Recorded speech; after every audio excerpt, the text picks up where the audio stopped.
it's time for us to have an interesting conversation. It's going to be very informative, but this season is absolutely it's thrown us off our game. In many ways, we're having to adjust to all kinds of things, and jobs are one of them. And you ask yourself, even when COVID wasn't around, it's not easy to get a job. Now that there's COVID and there's downsizing and people are losing their jobs and offices are running shifts and all kinds of things are happening, how on earth are you going to get a job? Especially if you're trying to upgrade and so on and so forth. Because our lives cannot get stuck because of COVID. We still got to progress, right? Irene Asare has joined me. Now, she's the founder of Carving Clay People Development, and she is going to help us to get into this conversation. Okay, she's a human resource strategist, and she's best placed to help us to find out how to get a job even in a pandemic. Good morning, Irene. Good morning. How are you? I'm really well. Fantastic. Thanks so much for having me. It's good to have you here. Thank you, thank you. All right, so COVID-19. Mm-hmm. How have you been generally? Well, nice question. Actually, I've been up sometimes and down sometimes, right? You go through that cycle of kind of change, and you feel optimistic and you feel very happy, and then all of a sudden something happens and you feel very concerned. So I think at the moment what I think I'm sort of going through with a lot of people is reflection. Okay. Particularly at this time, the beginning of the year. Yes. It's time for us to sort of stop, think, reflect. How did last year go? How's this year going to go? And plan. And plan. So I'm just thinking about, a lot of people look at their lives and they say, okay, so I think I've done enough of something, and I want to transition. Is this season a good or a bad time to be considering transitioning between jobs?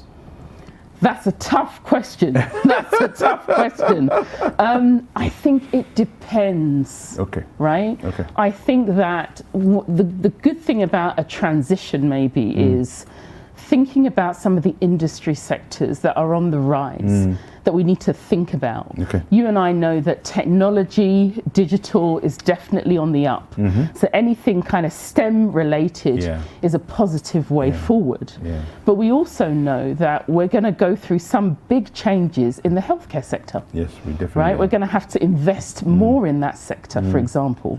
But we're also not going to leave behind administration, because although there may be automation, you need to think about what your skills are going to be. So I think I would say, yes, you can look to transition, but I think you need to think very carefully about your skills, what you bring to that particular transition, and what jobs are available. Because let's be honest, the job market is pretty depressed, but there are still opportunities.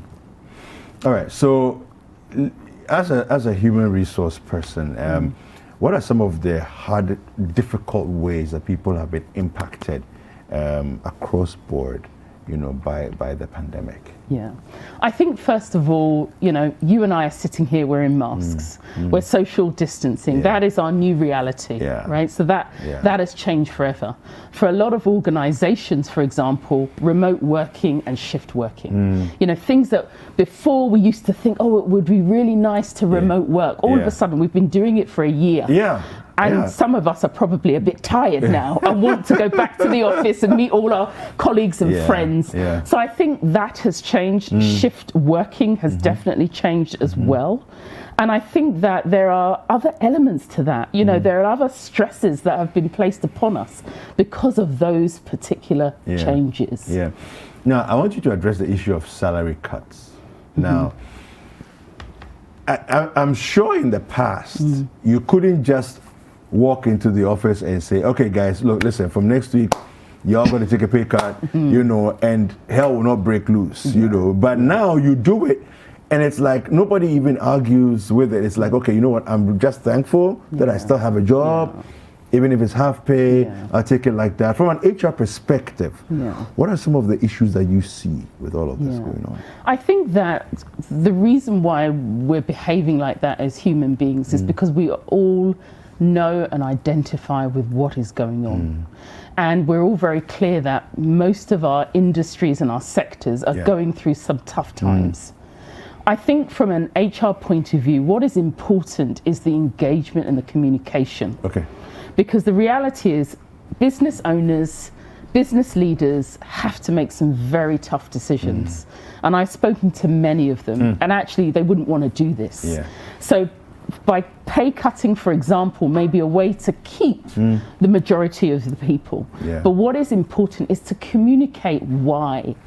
You know, even though people understand where we're at, if, for example, the organization is on the up, the business is on the up, and you're communicating a pay cut, how does that resonate with your employees? Absolutely. So you need to communicate.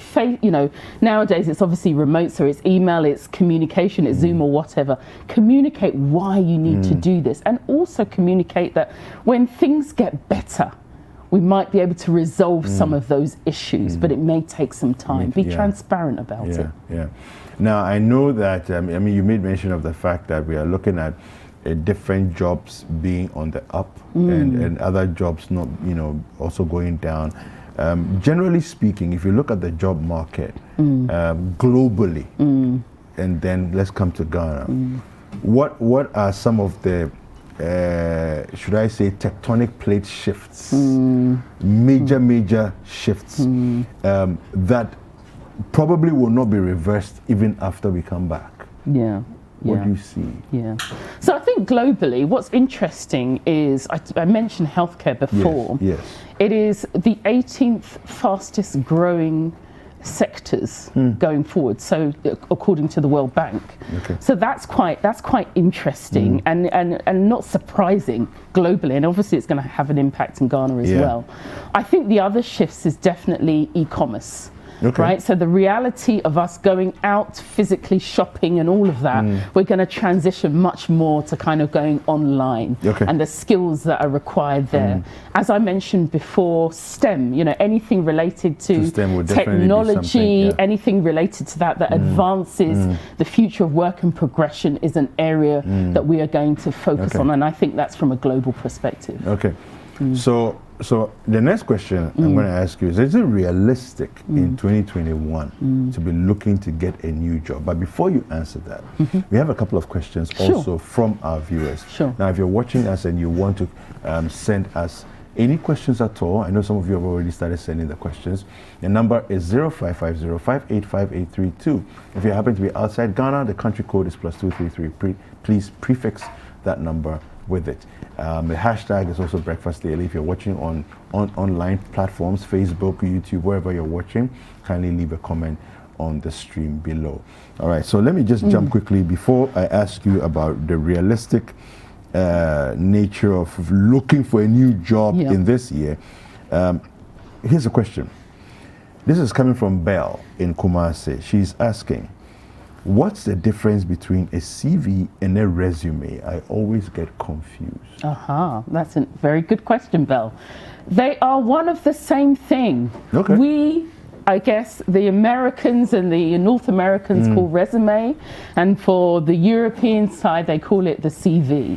It is all about projecting your jobs that you've done over the years, your experience, your objective, and noting all of those down, and having a little bit of a biography, if you like, of your work experience.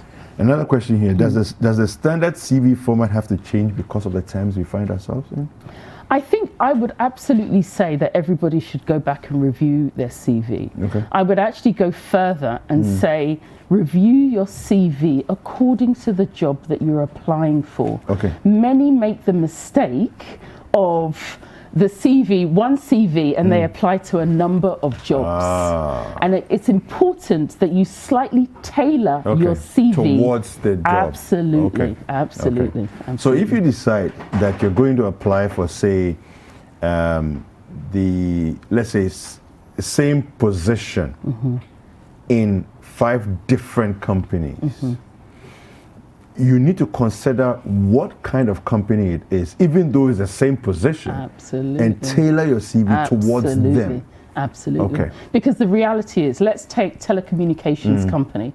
It's different to an oil and gas company. That's true. Right? It's different to banking. Yeah. There are slight nuances. Now, the role may be similar, but there'll be slight nuances. And it's important that when the individual recruiter or manager is looking at the CV, they're able to identify that CV with their particular industry or company. Okay.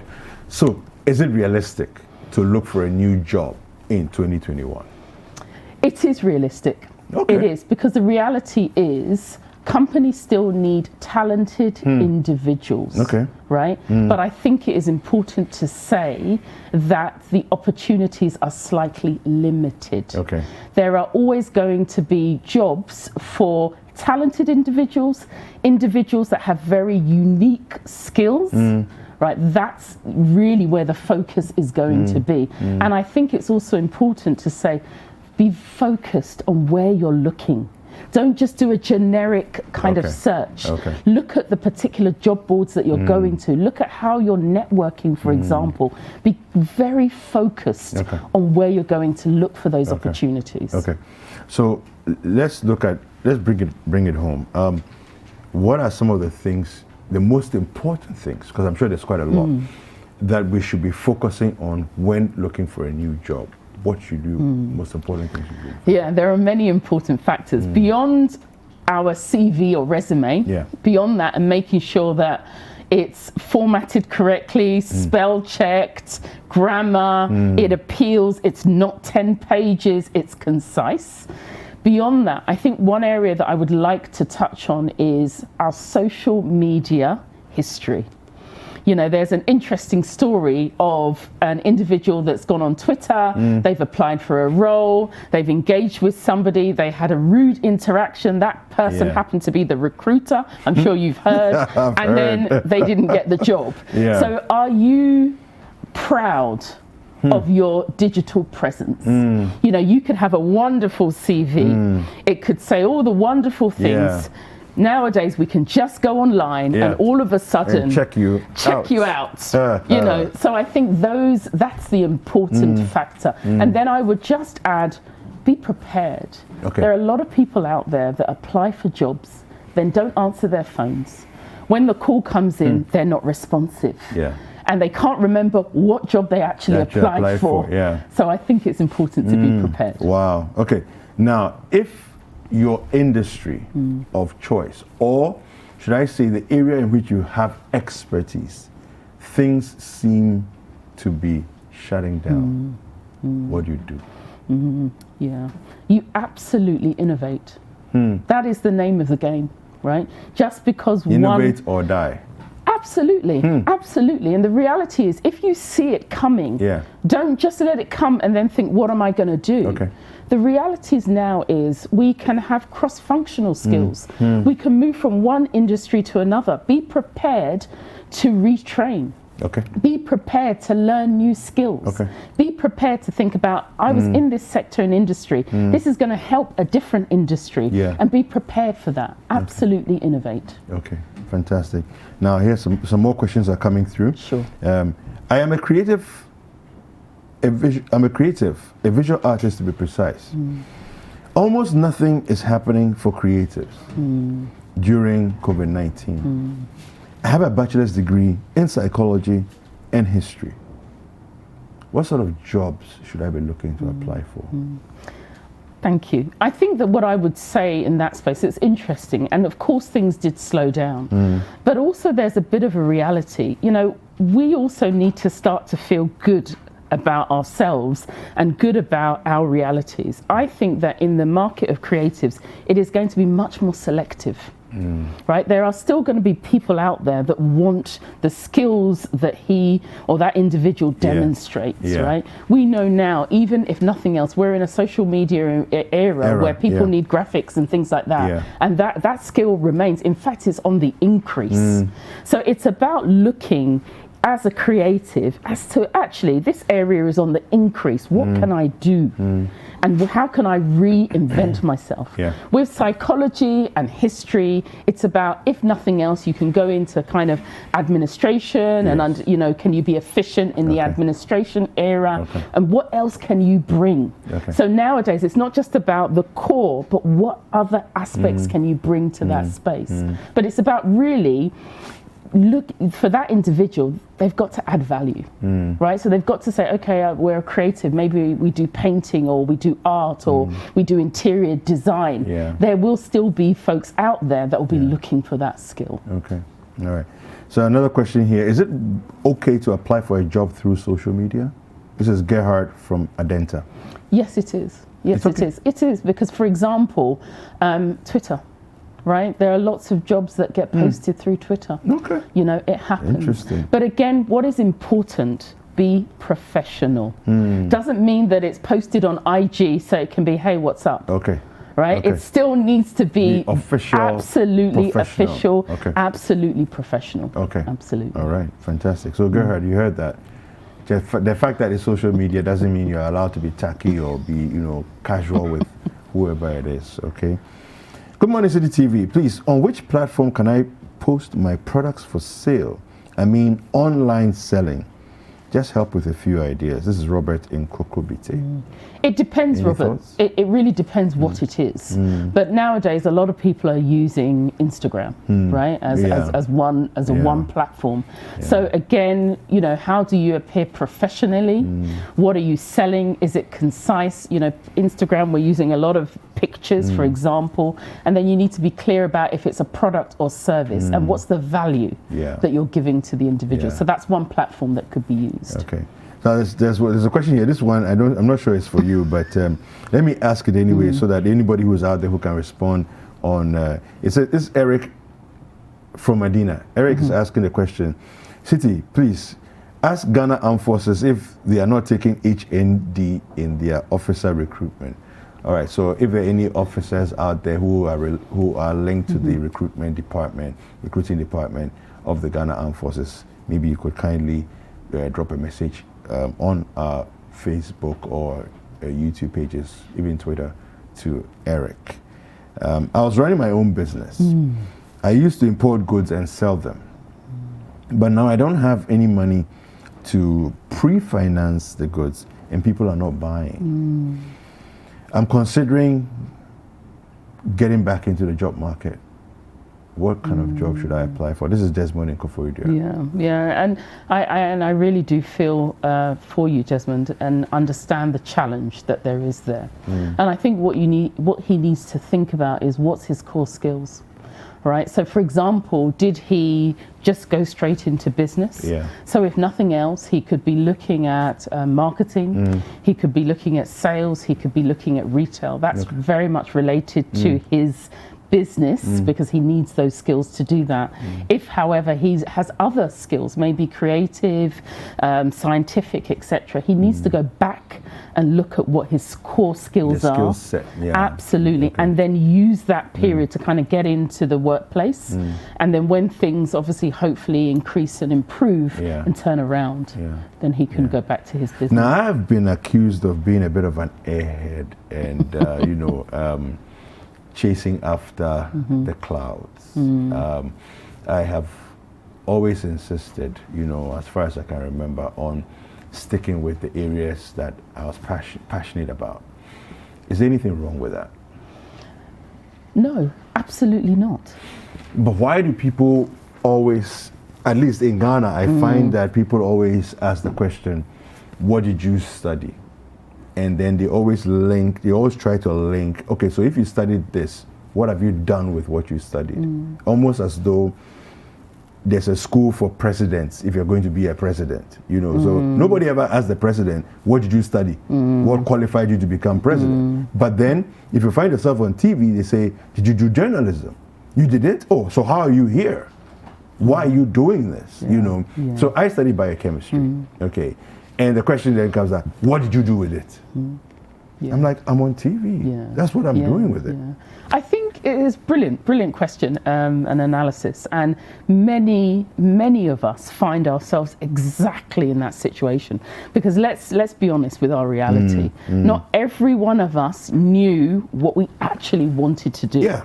So we took a course, we did that course, and then we later on discovered that it gave us an entry in somewhere else. So my response to that is, it's important to answer the question that the interviewer is telling you. Actually, what did you do with it? Yeah. I'm sure there will be some foundation learning that you got from biochemistry that has actually brought you to here. It could be anything from critical thinking, being able to think on your feet, being able to do some sort of analysis and how that helps you on TV and present. There is always a linkage. Okay. What is important is not to just shun what you did before and say, oh, I did that before and that was a complete waste of 3 years. No, it gave you some life skills. It gave you some learning skills. It helped you acquire knowledge. And I think often we're not very good or positioned to answer the questions thoroughly and thoughtfully, because the interviewer is not really they're testing you to see how you think in an interview, how you respond, not necessarily the fact that actually you studied history and now you're not a historian, for example. Okay. One final question before we go. Sure. Michelle K.J. Amwa says, my wife has been searching for a job for a year now, but it's not getting any. Her qualification is in diploma.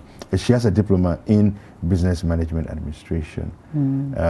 I guess his question is, she's not finding anything in that area. You know, what should she do? Well, one of the things that I have found is that there are jobs out there and people are advertising. Even the company that I work for, Calvin Clay People Development, also we've advertised many jobs. But what I have found is applications are not properly prepared. Okay. So I would ask his wife to go back and check her CV. Check the jobs you're actually applying for. Are you qualified to apply for those jobs, for those positions? And does your CV tell that story? You know, because a lot of the times I find that match doesn't happen. And because that match doesn't happen, you're not getting noticed or and you're not chosen. Getting the opportunities. Irene, thank you. Thank you very much. We've been speaking with Irene Asare, who is the founder and the director of Calvin Clay People Development. She's a human resource strategist, and she's been helping us how to get a new job, get into a new job, up your skills, up the ante, as far as your CV is concerned, as far as your skill set is concerned. And yes, you can actually transition into a new job, even in COVID-19.